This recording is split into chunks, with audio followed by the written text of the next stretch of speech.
Memory, 5,164. The first thing he notices about her is her courage. For her to even step foot near his castle, where neither armies nor thieves dare tread, let alone stand here, facing him, not begging, not cowering, just plainly asking for his help. You come to my home and dare to ask me to help you help them? A rumble comes from his chest, a sensation he has not felt in years, perhaps decades. He erupts with laughter. Her face falls, not in deference, but with steely resolve. This sickness can be cured. I'm sure of it. Dracula walks down the stairs, looks at her more closely. The resemblance stops him in his tracks. She looks just like Elizabetha. He pauses for a moment. Could it be? Or has her face faded from his memory over the centuries? I appreciate your bravery in asking this of me, He pauses, gestures towards her. Lisa. My name is Lisa. Memory, 5,181. Dracula wakes as the sun falls over the west. He presses open the door of his coffin and is surprised to see Lisa sitting in his reading chair. You are back early. She stands, walks to him, embraces him. He feels the warmth of her body immediately, radiating through him. It reminds him of how the sun felt on his skin all those years ago. I stayed here today. Dracula smirks. No lives to save today, then? He feels her face form into a smile on his shoulder. Well, I felt rather ill this morning. He frowns, holds her shoulders, looks closely at her face. Have you caught the sickness from them? What can I do? She smiles again, looks at the floor. No, not that kind of ill. I don't understand. I felt ill in the morning. His eyes widen. You don't mean... She places a hand on her belly. Memory, 5,260. When he comes across her body, he takes it in his hands. It is light, lighter than before. Gone is the warmth that once radiated from her like a roaring fire, killed by the ignorance of men, those she had dedicated her life to saving. Perhaps if her heart had been a little smaller, her intentions less grand, she could have been spared. But she pledged herself to fight that disease, and her brilliance led to such success that those fools could only see it as black magic. He holds her broken body in his hands, remembers her words. Do not hate them. But in this moment, he hates them. He hates them for their small minds, hates them for doing this to her. More, he hates them because they forced his hand to go back on his word. He whispers into her lifeless ear, I am sorry, my beloved. I am sorry for the suffering they have brought upon themselves. Memory, 5,279. You cannot do this. His son stands in front of him, in confident defiance of his father. Dracula looks at him. He sees nothing of himself in his son. He sees only Lisa. Dracula turns his head away. I will not let this transgression go unpunished. Please, Father, I am begging you. I saw her. She told me not to save her. Her dying wish was for us to leave them alone. She would never approve of this path. Please, honor her memory. I shall honor her memory by bathing in the blood of those who took her away from us. I grow so weary of their machinations, their craven tactics.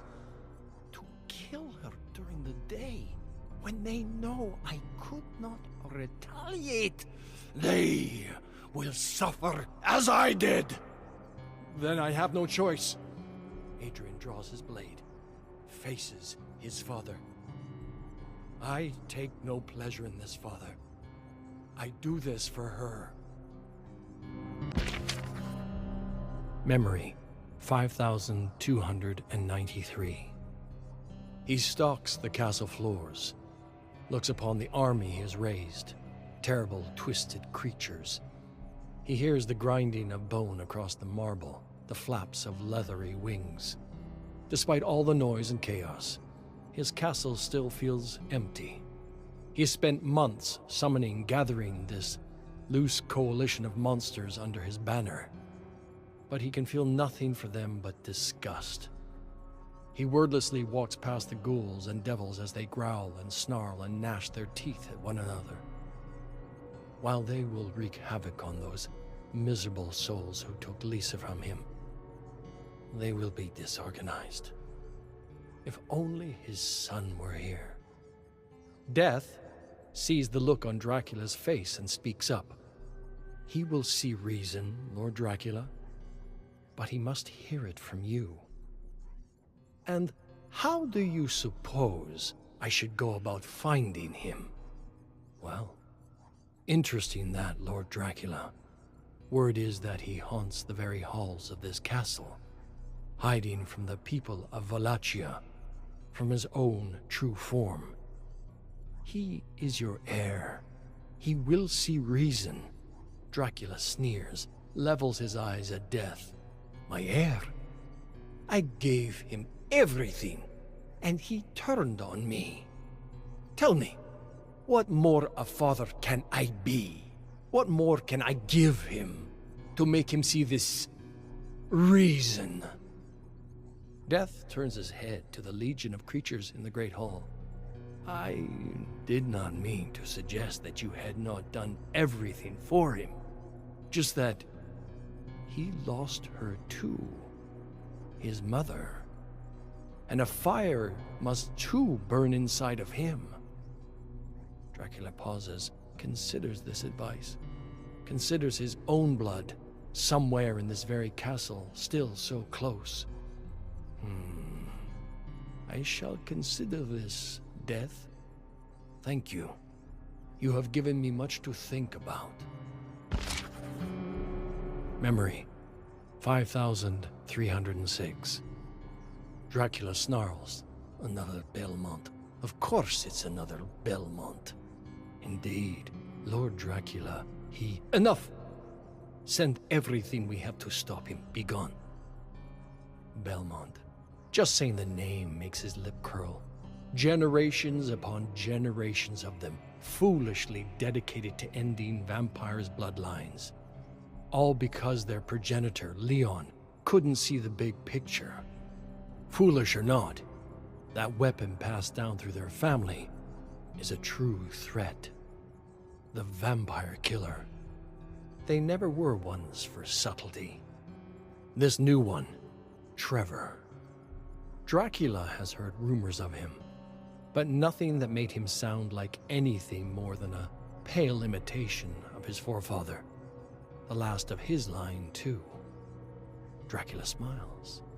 This may be less of a threat, more of an opportunity. End the cursed Belmont bloodline here, in this castle, and none will stand in his way to bring all of Wallachia to heel. Memory, 5336. Dracula hears the dull thud of footsteps as they march up the stone stairs to his keep. 4, by his count. He sits back in his throne, waits for them to arrive. He looks to the painting of Lisa, unchanged after all these years. He touches his own face, same as it was all those centuries ago. He thought of the sadness that comes with loving a human, watching them grow old, staying the same all the while, never able to truly be present with them through life. When they took her from him, he wasn't even granted sorrow. All he had was rage. The door creaks, opens slowly. I thought you would never get here. I suppose my army wasn't all that I hoped it would be. Trevor stomps into the room, ready for battle. Enough, vampire. Your reign of terror ends tonight. Oh, is that all right, little man? You think you will defeat me? Many have tried. Behind him come others, a young woman, a quiet determination in her eyes. Another, the rebel whose attack he had turned years ago, his curse broken, and his son. The bloodthirsty grin falls from Dracula's face. My Adrian. So, we will do this little dance one more time then. You could have joined me. We could have had our revenge. His son lowers his sword, points it at Dracula. I honor her in my own way, Father.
Subscribe to Lady Judge, because she's my friend till the end.